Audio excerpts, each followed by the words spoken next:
तीर्थराज प्रयाग में भरद्वाज जी का दर्शन किया है, भरद्वाज आश्रम का दर्शन किया है। वो प्रधान ऋषि हैं वहां के। तीर्थराज प्रयाग में जाकर के इतनी जगह दर्शन अवश्य करना चाहिए। त्रिवेणीम, त्रिवेणी का स्नान दर्शन, माधवम वेणी माधव, सोमम सोमेश्वर महादेव, त्रिवेणी माधवम सोमम भरद्वाजं च वासुकिम। भरद्वाज और वासुकी मुनि कितने हो गए? 5। बंदे क्षयवटम, अक्षयवट, और शेष माने नाग वासुकी। बंदे क्षयवटम शेषम प्रयागम तीर्थ नायकम। ये प्रयाग में जाकर 7 दर्शन अवश्य करना चाहिए। कौन कौन के? त्रिवेणी स्नान दर्शन, वेणी माधव जी का दर्शन, सोमेश्वर महादेव का दर्शन जो अरेल में है, सोमेश्वर महादेव का दर्शन, भरद्वाज महर्षि का दर्शन, नाग वासुकी का दर्शन, अक्षयवट का दर्शन, और त्रिवेणी माधवम सोमम भरद्वाजं च वासुकिम बंदे क्षयवटम शेषम नाग वासुकी। ये 7 हो गए। प्रयागम तीर्थनायकम, ये तीर्थनाग प्रयाग का स्वरूप हो गया इनका। इस श्लोक का प्रातःकाल स्मरण करने से स्नान के समय नित्य तीर्थराज प्रयाग में स्नान और दर्शन का पुण्य प्राप्त होता है। हमारे यहाँ सब सुविधाएं भैया जी, 1 पैसा को खर्चना है, यहीं बैठ के अयोध्या वृंदावन सब जगह का स्नान कर लो, सब सुविधा है, लेकिन आलसियों के लिए नहीं है, हैं? और मान लो आप लोग कहो कि हम तो सब याद ही नहीं कर सकते, हम कहां तक करेंगे, तो एक और सुविधा है। तीर्थ जल रूप होता है। तीर्थ माने जल ही होता है, और नर माने जल, और उसका जो समूह है उसको कहते हैं नार, और उसमें जिनका निवास है उनका नाम है नारायण। तो कोई मंत्र याद न हो, 8 बार कम से कम नारायण नारायण कह के स्नान कर लो, तो धरती के सारे तीर्थों में स्नान का पुण्य, सब तीर्थों का जल होता है। ये और सरल हो गया। तो आलसियों के लिए भी सब है, ऐसा नहीं, लेकिन नारायण नारायण तो करना पड़ेगा। उतना भी नहीं करोगे तो फिर तो बेकार है, उतना तो करना पड़ेगा। तो भरद्वाजम च वासुकिम, वहां भरद्वाज में प्राचीन जो भरद्वाज जी का स्वरूप है वो मूर्ति नहीं है, भरद्वाज ऋषि की मूर्ति नहीं है, वहां स्वयंभू शिवलिंग है। क्या है वहां? स्वयंभू शिवलिंग है। वो शिवलिंग ही महर्षि भरद्वाज है। आप कहेंगे आप क्यों कहना चाहते हैं? मूर्ति भी लोगों ने पधरा रखी है, लेकिन जो विशिष्ट महात्मा है जिनको भरद्वाज मुनि कहते हैं वो शिवजी ही है, शिवलिंग ही है वहां। इसका अर्थ है कि भगवान शिव के ऐसे अनुरागी हैं कि वे शिव रूप में ही दर्शन वहां देते हैं। ये इसका भाव। हम ये कहना चाहते हैं शिवजी के प्रति उनका कितना अनुराग है। तो राम जी के प्रति कम हो गया क्या? नहीं। भरद्वाज मुनि बसहि प्रयागा, जी नहीं राम पद अति अनुरागा। ये भगवान नाम निष्ठा, क्या कहना। ये नाम कैसा है? कल्याणानां निधानम कलिमल मथनम पावनम पावनानां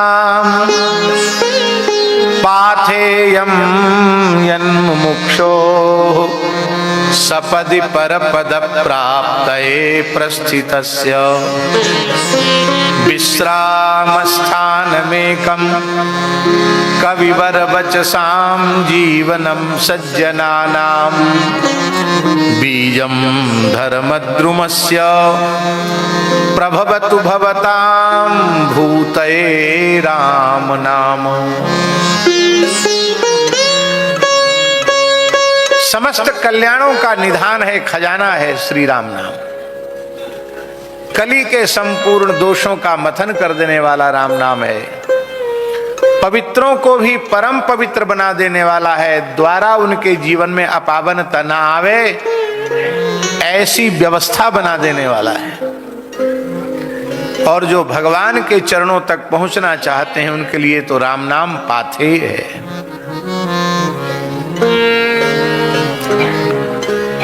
बड़े बड़े विद्वानों को, बड़े बड़े विवेकियों को, कवियों को परम विश्राम भगवान नाम में ही मिलता है। विश्राम स्थान मेकम कविवर वचसाम। व्यास वाल्मीकि आदि को विश्राम भी भगवान नाम में ही मिला। जीवनम सज्जनानाम, सज्जनों का तो भगवान नाम जीवन है। सज्जन कौन है? जिसका जीवन भगवान का नाम बन गया है। जो बिना नाम के जीवित न रह सके वो सज्जन है। श्री चित्रकूट धाम में एक महापुरुष थे, श्री मौनी जी महाराज, श्री राम प्रियादास जी महाराज। भगवत साक्षात्कार संपन्न महात्मा थे। निरंतर उनकी जिह्वा से नाम प्रकट होता रहता था। हमारे ऊपर उनका बहुत स्नेह था।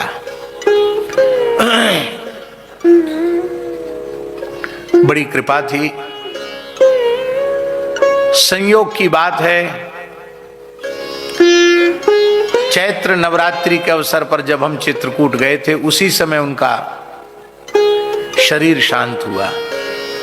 उनके अंतिम दर्शन का सौभाग्य भी हमको मिला। इस बार उन्हीं की स्मृति में चैत्र नवरात्रि में चित्रकूट रघुवीर मंदिर, बड़ी गुफा मंदिर रघुवीर मंदिर में सदगुरु श्री रणछोड़ दास जी महाराज के स्थान में कथा है,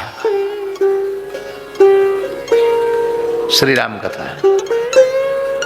वो मौनी जी महाराज निरंतर श्री राम श्री राम श्री राम श्री राम श्री सीताराम श्री सीताराम श्री सीताराम सीताराम सीताराम सीताराम श्री सीताराम राम राम राम श्री राम श्री सीताराम श्री सीता ऐसे बोलते रहते थे।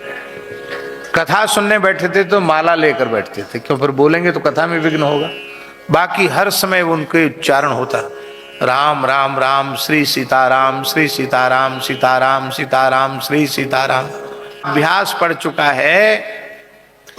यदि 5-7 मिनट इनको नाम न सुनाया जाए तो हम सत्य कहते हैं हमारा मस्तक फट जाएगा, मेरी मृत्यु हो जाएगी। हम जीवित रहने के लिए राम नाम लेते हैं और अंतिम श्वास तक राम नाम उनका चलता रहा।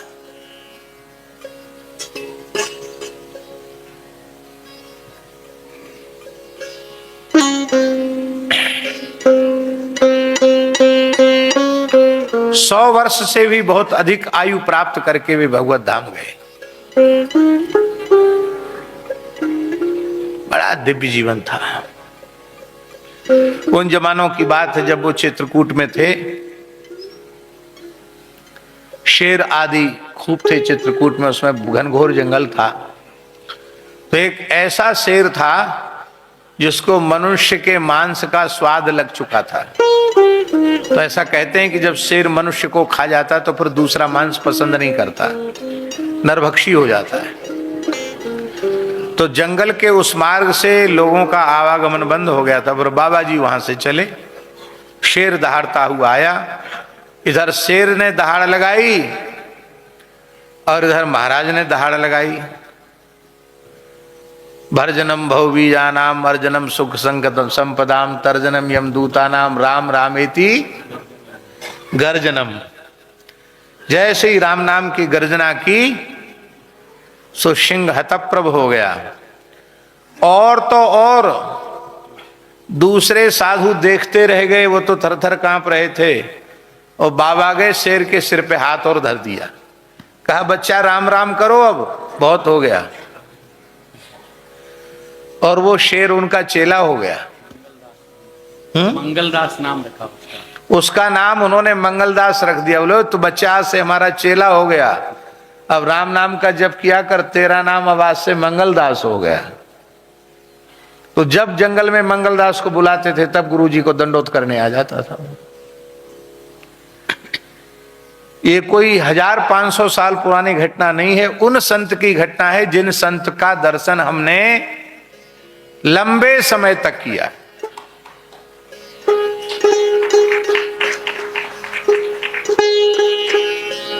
उन्नीस 1985 में या 86 में वृंदावन का कुंभ हुआ था, उसमें भी वो आए थे।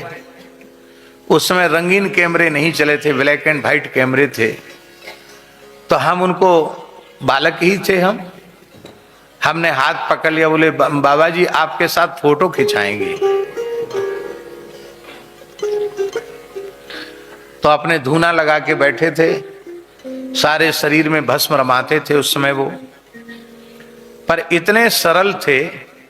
एक छोटे से बच्चे के आग्रह पर वे स्टूडियो में फोटो खिंचाने, जो मेला में दुकान थी ना, उसमें फोटो खिंचाने चले गए। अब पता नहीं कहाँ है वो फोटो, कहीं न कहीं होगा, खोजने से मिलेगा। तो वो फोटो खींचने वाला फोटो खींचने लगा, राम जी ठहरे ना, थोड़ा मूछ नीची है, अभी मूछ थोड़ा सा ठीक कर लेते हैं। महात्मा का मूछ नीची नहीं होना चाहिए। बिल्कुल छोटे बच्चे जैसा स्वभाव था।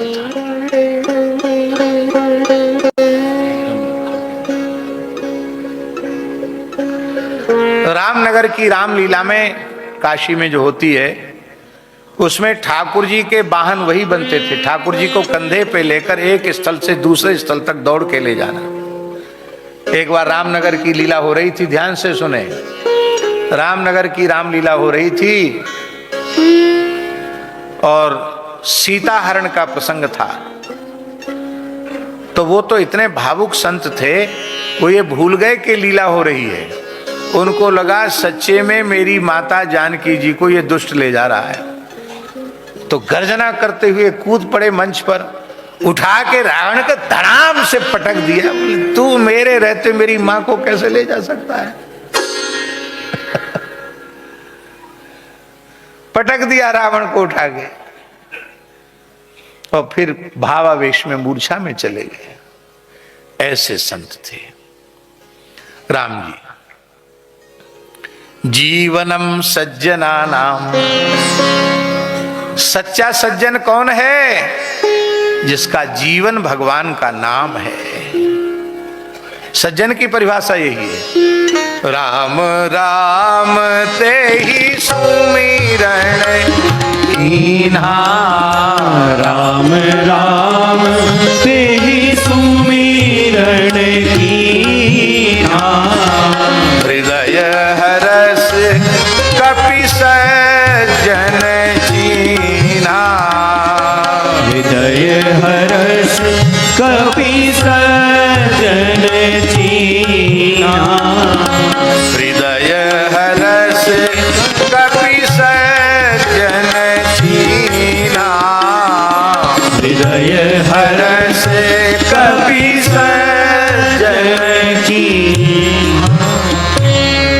राम हनुमान जी ने पहचान लिया कि ये राम राम करने वाला सज्जन ही है। इसका मतलब हनुमान जी भी यही परिभाषा स्वीकार करते हैं, जो राम राम करे जो सज्जन, और जो राम राम नहीं करे वो असज्जन। तो सज्जनों में अपना नाम लिखाना हो तो राम राम करना आरंभ कर दो। जीवनम सज्जना नाम। और ये राम नाम कैसा है? बीजम धर्म द्रुमस्य, धर्म रूपी वृक्ष का बीज है राम नाम।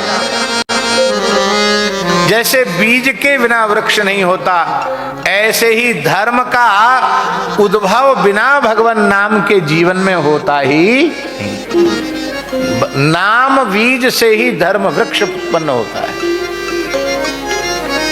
और बीज होता क्या है? वृक्ष का फल ही तो बीज होता है, तो धर्म रूपी वृक्ष का फल भी राम नाम और धर्म रूपी वृक्ष का बीज भी राम नाम। धर्माचरण का चरम फल भगवान नाम में प्रेम है और भगवान नाम से ही धर्म प्रकट होता है। इसका तात्पर्य स्वामी जी, यदि संपूर्ण धर्म की प्रतिष्ठा आपको अपने अंतःकरण में करनी है तो अपने हृदय में श्री राम नाम की, कृष्ण नाम की, हरि नाम की प्रतिष्ठा करनी पड़ेगी।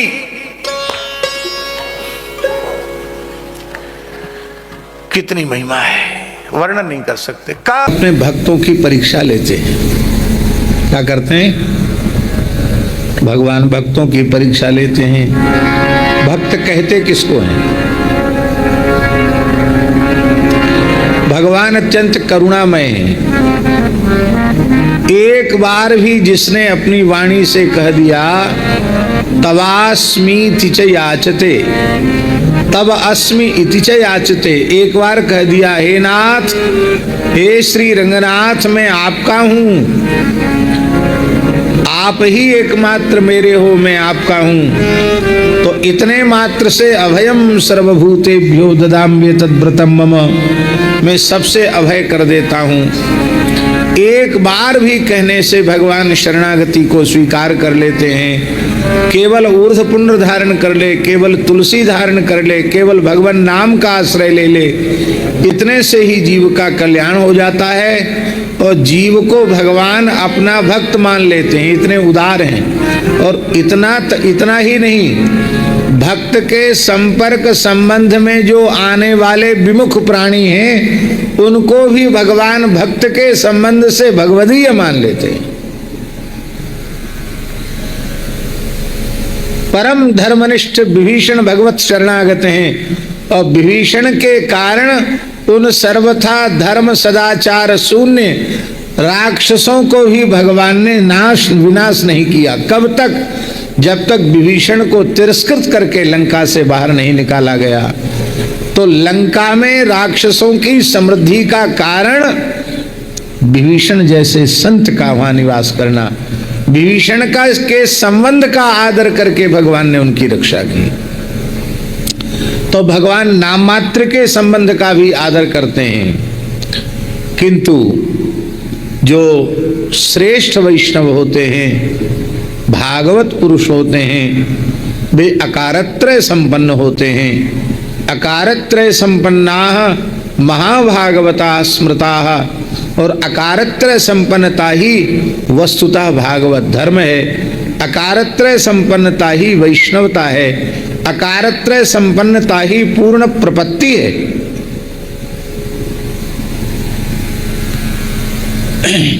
ये अकारत्रय संपन्नता क्या है? मैं केवल भगवान का ही भोग्य हूं, अनन्य भोग्यत्व। मैं केवल भगवान का ही शेष हूं, अनन्य शेषत्व।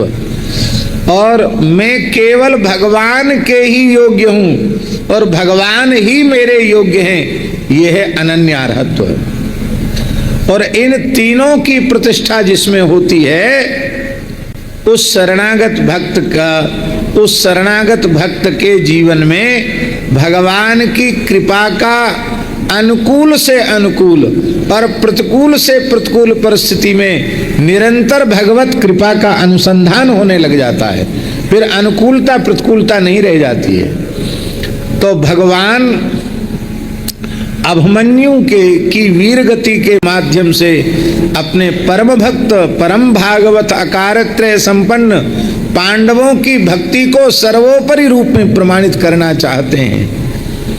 दूसरा कोई होता तो ठाकुर जी से झगड़ा कर लेता कि आए थे हमारी रक्षा करने के लिए, अरे हमारे कम से कम आपकी बहन का लड़का था, उसको तो आपने बचा लिया होता, आपने उसको भी नहीं बचाया। नाटक कर रहे हो, खाली आंसू बहा रहे हो, ये नहीं कहा। अभिमन्यु के वीर गति के प्राप्त होने के बाद भी श्री कृष्ण के प्रति प्रेम में, समर्पण में, श्रद्धा में, शरणागति में किंचित भी न्यूनता नहीं आई। हमको तो लगता है कि केवल इस निष्ठा की परीक्षा के लिए भगवान ने अभिमन्यु की ये लीला की। तत्तेऽनुकंपां सुसमीक्षमाणो भुञ्जान एवात्मकृतं विपाकम् हृद्वाग्वपुर्भिर्विदधन् नमस्ते जीवेत यो मुक्तिपदे सदाय भाग जीवेत यो मुक्तिपदे सदाय भाग।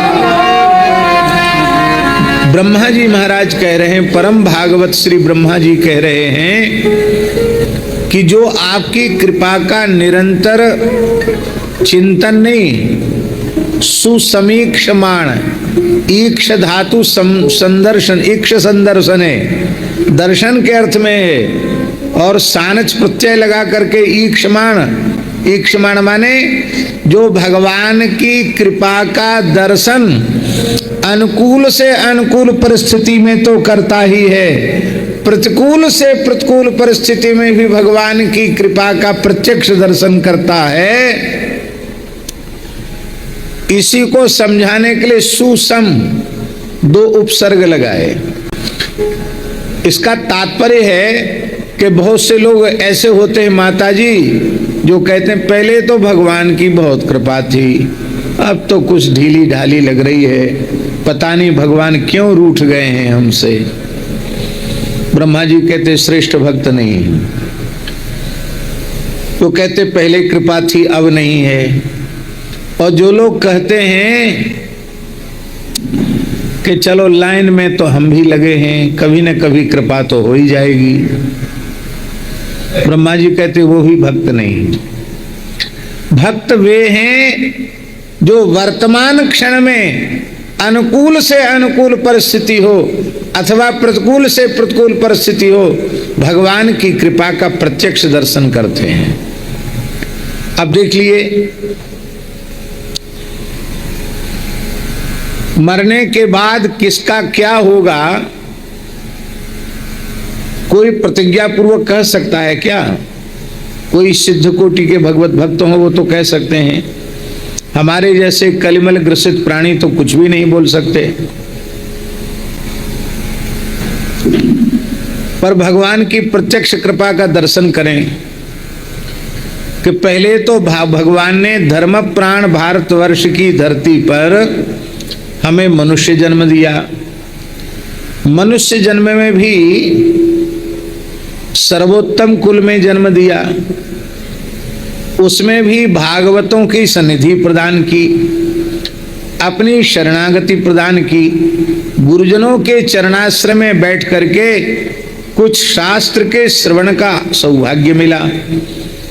और भगवान ने कितनी बड़ी कृपा की कि मरने के बाद पता नहीं क्या होगा, जीते जी साक्षात अष्टवैकुंठ में जो प्रधान भूवैकुंठ है, ऐसे श्री रंगनाथ धाम में 1 सप्ताह तक रहने का सौभाग्य दिया। हमारा साधन तो ऐसा भी नहीं है कि हम एक क्षण यहाँ रह सकें, पर भगवान की कितनी करुणा है। 7 दिन तक हम लोग लगातार वैकुंठ में, हम सब भगवत पार्षद हैं, वैकुंठ में जो प्रवेश करता वो भगवत पार्षद हो जाता है। हमको आपको दिखाई नहीं पड़ रहा है, श्री रंगम के क्षेत्र में प्रवेश करते ही प्रत्येक जीव चतुर्भुज हो जाता है, पार्षद हो जाता है। हमारी भी 4 भुजाएं हैं, आप सबकी भी 4 भुजाएं हैं, ब्राह्मण और चांडाल का भी भेद नहीं है। यहाँ जो प्रवेश करेगा वो चतुर्भुज हो जाएगा। कितनी विलक्षण बात है। ऐसे श्री रंगनाथ धाम में भगवान ने हम लोगों को निवास का अवसर दिया, और निवास के अवसर के साथ मानव जन्म का सर्वोत्कृष्ट फल जो सत्संग है, वो सत्संग प्राप्त करने का सौभाग्य दिया। अब ये वर्तमान क्षण की कृपा का अनुभव है, क्या इससे बड़ी कृपा कोई हो सकती है? तो हे नाथ, पहले भी आपकी अनंत कृपा थी, आगे भी आपकी अनंत कृपा बनी रहने वाली है, और वर्तमान क्षण में तो आपकी कृपा का क्या कहना, आपकी अपार कृपा है, अनंत कृपा है। धन्य है प्रभु, धन्य है, क्योंकि प्रभु मूर्ति कृपामयी है। तो पांडवों को ठोक बजा के देखने के लिए कि द्रौपदी के 5 पुत्र मारे जाते हैं, फिर भी द्रौपदी हमको गाली देती है कि नहीं, अभिमन्यु वीर गति को प्राप्त होते हैं, फिर हमारे प्रति दोष बुद्धि आती है कि नहीं। तो मूल कारण है भगवान के द्वारा अपने प्राण प्यारे भक्तों की परीक्षा लेना। परीक्षा भगवान इसलिए नहीं देते कि उनको फेल करना है, अनुत्तीर्ण करना है। परीक्षा हम जैसे लोगों को शिक्षा देने के लिए देते हैं कि यदि तुम अपने को वैष्णव मानते हो, भगवत शरणागत मानते हो, भक्त मानते हो, तो पांडवों के जैसा अपना जीवन बनाओ कि चाहे जैसी अनुकूल प्रतिकूल परिस्थिति हो, हम भगवान की कृपा का अनुभव करें।